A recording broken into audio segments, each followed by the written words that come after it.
Guys, welcome back. Today we are breaking down my last video, the This Lens is Weird video. I said it in that video at the very end. I'm just gonna reiterate that thought here. I think it's super important to, when you do what I do, which is talk with other editors, talk with people about their fantastic editing. I'm even breaking down other people's edits, like the Andreas video, the Gox video. I think it's good to throw my hat into the ring and make an edit and show you guys kind of my thought process and what I'm thinking with that. Plus, honest to God, I just love editing. So, we're gonna have these moments where I want to show you guys stuff that I've made. So to begin with, this video was shot entirely with this lens, which is the TT Artisans 11mm edge distortion fisheye. It's a fisheye lens. It's got the bulbous element on the top. It's a very cool lens. It was with this lens and then my TT Artisans 50mm f1.05 lens, which I call this the dream lens. I love this lens. It's so good. It's so good. The inspiration for this video was my family and I went on a trip, and I just wanted to film as much as I could with the fisheye lens because I wanted to create a fun challenge. And I really did from the beginning have this idea that this video would be about perspective. That was the theme I wanted to go for. Other than that, I wrote the script after the fact, but I knew the punchline was going to be something around the punchline. The end line was going to be something around perspective. So everything I did was just kind of to try to capture that, see if I could get unique shots, have fun, and then construct it in the edit. So, and just in case you guys were wondering, the 50mm shots, let me turn down my audio a little bit here. The 50mm shots were at the beginning, so that was with that 50mm lens. If you've used this lens, you know that it has an absolute trash minimum focus distance. So I forgot to mention I did use a focus diopter to kind of get these fake macro shots. And as you can see here, I really wanted to focus on sound design and a quick cut sequence at the beginning that would really highlight and show like the fine details of this lens. I just thought that would be fun, kind of like introduce the main character, but have it be a little mysterious, a little bit artistic, have some really fun lights and chromatic aberration and all of that. So there's a lot of sound design here. We've got whooshes, we've got hits, we've got flutter glitches, subconscious stuff, we got dark riser, and I even used what I did here that I kind of thought was cool that worked out, and I'm not quite as musically strong as I used to be, but I did this Virgo song from Epidemic Sound that kind of had a plucky, little bit more of that with the sound design, ominous kind of build suspense type vibe. And then with that dark riser, cut that song into a new song called A New Tomorrow. Now, again, I'm not totally sure. I don't know if my music skills are so rusty, but these songs tonally fit really nicely together, which leads me to believe it was the same note, a note in the same key or something like that. Like something here on this transition worked really well. And I didn't plan for that until I put it in, and then I was super hyped on it. Again, maybe some music nerd out there is gonna tell me I'm completely wrong, but I do think that with the sound design, the transition from kind of this fast, plucky, suspense building, like, ooh, what are we looking at? Kind of stuff that I was going for, then transitioned into the first shot with our new, the first shot with the fisheye. And then really from there, the A New Tomorrow song takes us all the way to the end of the video, and you've got my voiceover clip underneath here, which if I disable these, the voiceover clip was actually just this desk angle right here, and I was just recording into my microphone, and I think I punched in a little closer and tried to again be a little more artistic with it. Whether or not I succeeded, you guys tell me. You can see here too, I'm doing audio transitions between every part of the cuts on the voiceover. I did a crossfade plus 3 dB, which I made a short about doing the no increased decibel one. This one's actually great. I need to do more research into exactly how this works, but fading in and out with a little bit of an increase makes for really smooth audio transitions between your clips. So I would definitely recommend trying that in DaVinci. And again, I just did sequences of shots, that I had filmed with the fisheye throughout this piece to kind of highlight. And really, there wasn't a whole lot of thought process into the choice of these shots. This was the other shot that was 50mm because I just wanted to show the lens itself again in a little bit more of a clear picture, talking about the manual characteristics. But the only real shots that I kind of tried to line up with the voiceover was this shot in the bathroom with this beauty mirror, because I'm saying, what is it that draws me into this lens? I thought this shot fit really nice with that, because it kind of has this weird parallax effect, because actually the minimum focus distance on this lens is really good. This one you can get really close. This one's trash, the 50mm, but the 11mm has really nice minimum focus distance with that distortion and super wide characteristics. It looks really cool.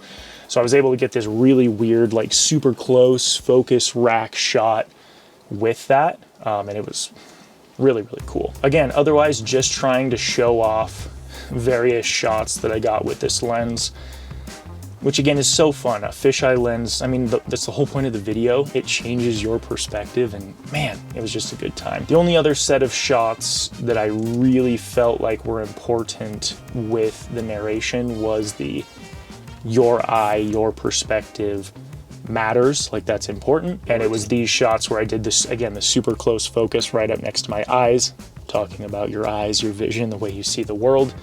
And I had 2 of those, which then cut to the narration shot of me looking the camera here. And it's not a perfect match cut, but that was kind of the thought there behind that, was can I match these shots to kind of be like eye, perspective, don't let anyone tell you otherwise. And that really ends the main part of this video. The music worked perfectly to kind of naturally have an ending right as I was talking about it. It still continues to go through the rest of the video where I'm telling y'all to, you know, like and subscribe, YouTube stuff, but it was in a totally natural way. Happy accidents. As an editor, you gotta love the happy accidents and just embrace them fully. The other things that I really wanted to share with you guys were the text. I'm not a big fan of going too crazy with the text lately, but I think it's worth mentioning in this video because I really thought that it helped bring you into the story, and then I got rid of it because I didn't want to distract you too much. But in the microwave shot, what I did here is just 4 different text elements. Let's turn this down while I'm talking through it, but I did 4 different text elements here in DaVinci Text Plus, and I have different fonts popping up nice and smooth. I did not do this in Fusion. These are just text elements with Magic Animate V3.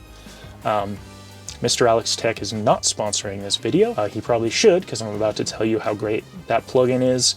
I will say, it can be a little, the more I've used it, Alex, if you're watching this for whatever reason, there's any way you could make this plugin more efficient, that would be fantastic.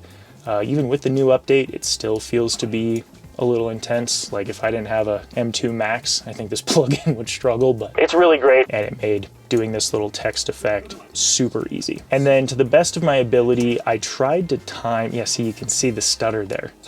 It's there, it's happening. I tried to time the closing of the microwave, which again, this lens is so good for shots like that because it's pretty small and it's got that good minimum focus distance, so you can get really creative with it. But I wanted it to then shut and have a new text element come in, hard cut, no sort of, you know, fading or anything. It's just a text plus element, the word weird, and in order to achieve the kind of transparency that we've got going on, I used the composite mode of overlay with about 50% opacity.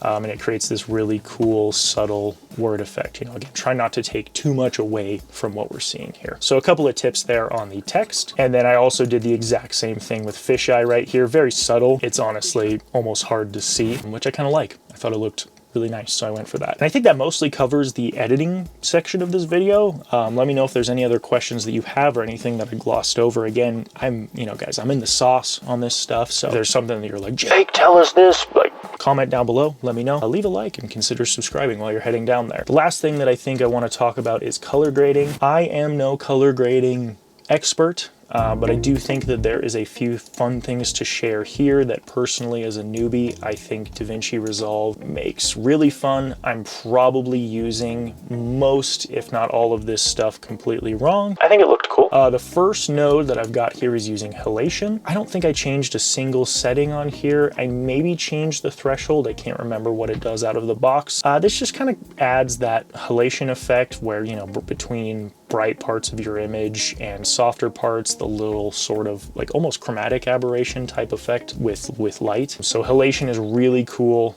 adds a nice fun effect. In the next node, I added film grain. I did 16mm, which may have been a little heavy-handed. I'll be the first to admit it, but I don't know, with all of the cabin aesthetics of this video. I thought it was kind of fun to really go for that. Did a little bit of a color grade here with the color warper. Just moved a couple of the colors, nothing too major here, because again, I really like the S5's colors out of the box. I think they look really good. So not too much there that I tweaked. And then the last effect on the last node is just a glow. Again, I think I might have played around with the threshold a little bit. I definitely could have dialed it back on these snow shots, but I kind of like it. You know, again, it's all to taste. Tell me how much you hate it.